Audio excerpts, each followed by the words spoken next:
ఇందులో అమెరికా రోలు, American interest, America ఒక్క bomb కూడా వేయకుండా, అమెరికా డైరెక్ట్గా ఇన్వాల్వ్ కాకుండా రష్యాని వీకెన్ చేయడానికి యుక్రెయిన్ వాడుకుంటుందనేది ఒక వాదన. అది మనకు స్పష్టంగా న్యూక్లియర్ మిసైల్స్ యూరోప్ అంతా స్ప్రెడ్ అవటం, ఈస్టర్న్ యూరోపియన్ నేషన్స్ని నాటోలో చేర్చుకోవటం, దీనివల్ల ఒక అభద్రతా భావం, అంటే ఏ ఆఫ్ఘనిస్తాన్నో ఎవరినో నాటోలో చేర్చుకోవట్లేదు, ఏ నేపాల్నో ఎవరినో చేర్చుకోవట్లేదు, ఓన్లీ రష్యన్ బోర్డర్లో ఉన్న ఈస్టర్న్ యూరోపియన్ నేషన్స్ని నాటోలో చేర్చుకోవటం, ఇది ఒక కలవరకారకమైన విషయం. ప్రపంచవ్యాప్తంగా బ్యాలెన్స్, పవర్స్ మధ్య బ్యాలెన్సు, రీజనల్ మిలిటరీ ఇంబ్యాలెన్స్ అవుతుంది అన్నది ఒక వాదన అమెరికా మీద. సో అమెరికా చేస్తున్నది ఏంటి, వెపన్స్ ఇచ్చి వాళ్ళ వెపన్స్తో అక్కడ పోరాడమని చెప్తుంది, డబ్బులు ఇస్తుంది ఈ వార్కి, యుక్రెయినియన్ సోల్జర్స్కి, యుక్రెయినియన్ మిలిటరీకి భారీగా బిలియన్ల డాలర్లు, కొన్ని $100 బిలియన్ డబ్బు ఇస్తుంది. అమెరికన్ ఇంట్రెస్ట్లు ఉన్నాయి, యూరోప్ ఇంట్రెస్ట్లు ఉన్నాయి. Because they can reach Ukraine కనుక నాటోలో వస్తే, యుక్రెయిన్ యూరోపియన్ యూనియన్లోకి వస్తే they can reach Russia, because they are bordering with Russia అని. సో అమెరికాలో కూడా అంతర్గతంగా విభిన్నమైన వాదనలు, అంటే డెమోక్రటిక్లకి రిపబ్లికన్స్కి మధ్య విభిన్నమైన ఆర్గ్యుమెంట్స్ నడుస్తున్నాయి దీని మీద. ఫర్ ఎగ్జాంపుల్ డొనాల్డ్ ట్రంప్ను మనం తీసుకుంటే, ట్రంప్ వస్తే మాకు కష్టం అవుతుంది, ట్రంప్ వస్తే మాకు సప్లై ఆగిపోతుంది, ట్రంప్ వల్ల మేము నష్టపోతాము, ట్రంప్ మాకు అంత హెల్ప్ చేయకపోవచ్చు. బికాజ్ మనం చూస్తే యూరోప్లో కూడా ఫస్ట్లో ఇచ్చిన సపోర్టు, హంగరీ వీళ్ళందరూ సపోర్ట్ చేశారు, ఇప్పుడు మెల్లగా విడ్రా అవుతున్నారు. పోలాండ్ ఒక్కటే ఎక్కువగా సపోర్ట్ చేస్తుంది, అంటే పోలాండ్ నుంచి ఆర్మ్స్ వస్తున్నాయి, పోలాండ్స్ నుంచి అన్నీ వస్తున్నాయి. కొంత సపోర్ట్ తగ్గింది, ఎందుకంటే వాళ్ళు బ్లీడ్ అవుతున్నారు, రెఫ్యూజీ వాళ్ళకి బర్డెన్ అని అనుకుంటున్నారు, huge refugees. So they want peace. But America, Trump ఆలోచన ఏంటంటే రష్యాకి యుక్రెయిన్కి మధ్య ఏదైతే ఆక్యుపైడ్ ప్రాంతాలు ఉన్నాయో అవి డీమిలిటరైజ్డ్ జోన్ చేయాలి, ఎట్లయితే నార్త్ కొరియా సౌత్ కొరియా మధ్య డీమిలిటరైజ్డ్ జోన్ ఉందో అలా చేయాలన్నది ఆలోచనతో అతను యుద్ధాన్ని విరమింపజేస్తాడు, యుద్ధం ఆగిపోతుంది. ఒకవేళ కమలా హారిస్ వస్తే యుక్రెయిన్కు ఉన్న సపోర్టు కంటిన్యూ అవుతుందని ఇంటర్నేషనల్గా జియోపొలిటికల్ ఎక్స్పర్ట్స్ చెప్పేది. సో ఇది అమెరికన్ ఎలక్షన్స్ యుక్రెయిన్ రష్యా వార్కి ముడిపడి ఉన్నాయి అన్నది ఒక క్లియర్గా మనకు కనిపిస్తుంది.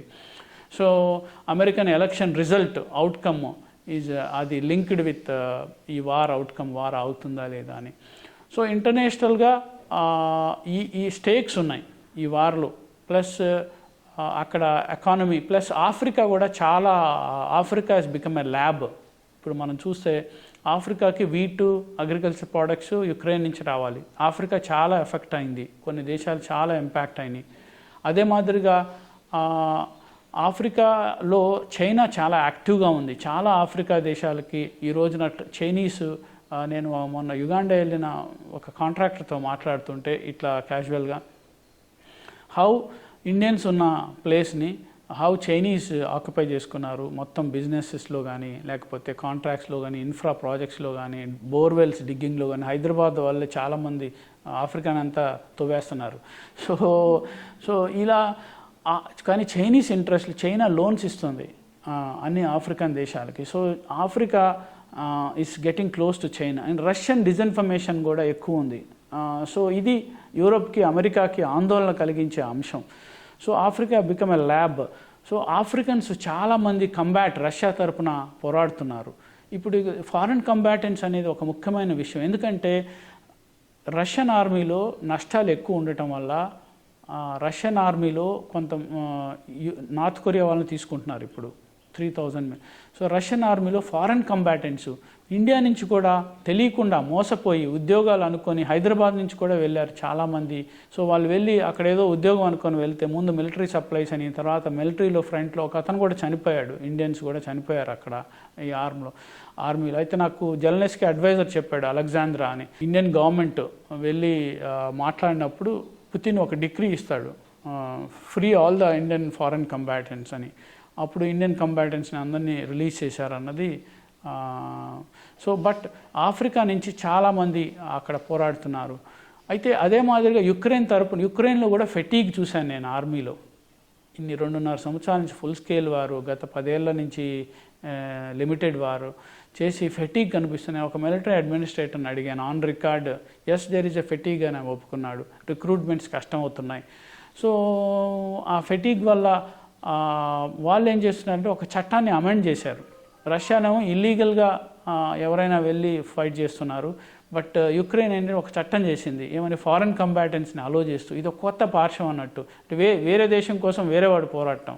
సో ఆ ఫారెన్ కంబాటెంట్స్లో లాటిన్ అమెరికన్ కంట్రీస్ నుంచి చాలామంది యుక్రెయిన్ తరపున పోరాడుతున్నారు.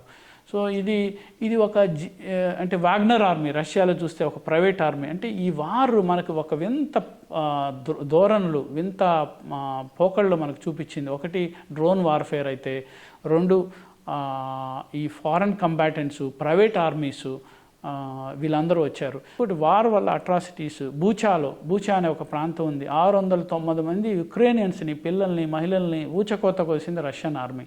అక్కడ విలేజ్లో చూసినప్పుడు భయంకరమైన సిట్యువేషన్ మనకి కనిపించింది. అక్కడ రోడ్ల మీదే చంపేయటము, అదంతా అక్కడ సమాధులు చూసాము ఆ చర్చ్లో, ఆర్థడాక్స్ చర్చ్లో. ఇక్కడ ఒక విషయం, ఆర్థడాక్స్ చర్చ్ గురించి మనం మాట్లాడుకున్న ఒక ఇంపార్టెంట్ విషయం చెప్పాలి. మనం అనుకున్నాం ఇందాక కల్చర్, పుతిన్ అంటుంటాడు రష్యా యుక్రెయిన్ కల్చర్ ఒకటే, మేమంతా ఒకటే అని. So pro Russian speaking, pro Russian eastern పార్ట్లో ఉంటారు. కానీ చర్చ్ రోల్ కూడా చాలా ఇంపార్టెంట్. ఆర్థడాక్స్ చర్చ్ 2 రకాలు, మామూలుగా చర్చే చాలా రకాలు. ఇక్కడ రష్యాలో, యుక్రెయిన్లో ఉంది ఆర్థడాక్స్ చర్చ్. ఈ ఆర్థడాక్స్ చర్చ్లో రష్యాకు అఫిలియేట్ ఉన్న ఆర్థడాక్స్ చర్చ్ ఉంది. యుక్రెయిన్కి సంబంధించి టర్కీలో ఉన్న కాన్స్టాంటినోపుల్ అక్కడ అఫిలియేటెడ్ ఉన్న చర్చ్ ఉంది. సో యుక్రెయిన్ వాళ్ళు ఎక్కువ యుక్రెయిన్ స్పీకింగ్ వాళ్ళు వెళ్ళేది.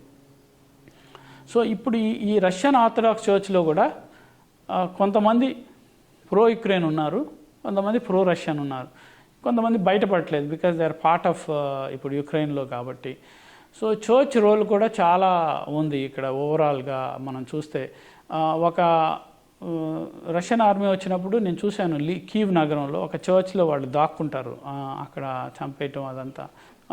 ఒక డిటెన్షన్ క్యాంప్ నేను చూశాను. రష్యన్ ఆర్మీ చెర్నీవ్ ప్రాంతంలోకి వచ్చినప్పుడు ఒక అండర్ గ్రౌండ్లో డిటెన్షన్ పెట్టి 1 రోజుల పాటు వాళ్ళని అలా పెట్టి భయంకరంగా వాళ్ళకి టాయిలెట్ అక్కడే, చనిపోయిన శవాలు అక్కడే, వాళ్ళు బయట వెలుతురు చూడకుండా అక్కడ గోడల మీద మనకి ఒక చీకటి గదిలో పెడితే ఆ క్యాలెండర్ తెలియదు కదా, అవన్నీ చూశాను ఆ క్యాలెండర్. సో ఇది ఒక భాగం, అంటే ఈ ఇంటర్నల్గా జరుగుతున్న కాన్ఫ్లిక్ట్లో. But there is a general fatigue and ఎక్కువ మంది యుక్రెయినియన్స్ ఇది ఆగాలని కోరుకుంటున్నారు, యుద్ధం ఆగాలి, ఈ యుద్ధం ఆగిపోవాలి అని కోరుకుంటున్నారు, పీస్ కోరుకుంటున్నారు. యుక్రెయిన్ గెలిచి యుద్ధం ఆగాలని కోరుకునే వాళ్ళు ఉన్నారు, యుద్ధం ఎట్లయినా ఆగాలని కోరుకునే వాళ్ళు ఉన్నారు. బట్ ఆబ్వియస్లీ వాళ్ళ కంట్రీ అంటే పేట్రియాటిక్గా వాళ్ళు ఫీల్ అయ్యి, వాళ్ళు నేషనలిస్టిక్గా ఫీల్ అయ్యి, which is a relative thing. But కోరుకొని మా విక్టరీ. ఇప్పుడు జెలెన్స్కీ కూడా చెప్తుంది మేము విక్టరీ ప్లాన్ ఉంది మా దగ్గర, మేము అమెరికా మాకు అనుమతిస్తే మేము రష్యాని చేస్తామని. అయితే ఇక్కడ ఒక ఇంపార్టెంట్ విషయం ఏంటంటే మనం చూసుకుని వార్ అవుట్కమ్ ఏముంటుంది అంటే అమెరికన్ ఎలక్షన్స్ మీద ఆధారపడి నేను ముందు చెప్పినట్టు. అదే మాదిరిగా ఈ వింటర్ చాలా కీలకం యుక్రెయిన్కి. వింటర్ భయంకరమైన చలి, అక్కడ అంతా మంచు. రష్యా ఏం చేసిందంటే యుక్రెయిన్లో ఉన్న ఎనర్జీని అంతా కొట్టేసింది. సో ఎనర్జీ పవర్ సప్లై కష్టమవుతుంది యుక్రెయిన్లో. పవర్ సప్లై కష్టమవుతే జనాలు జీవించలేరు. నేను చూస్తున్నా ఇప్పుడే గ్యాస్ స్టవ్స్ కొనుక్కుంటున్నారు, చిన్న stoves. So that is going to decide, ఈ winter is going to decide Ukraine future. American election is going to decide Ukraine future.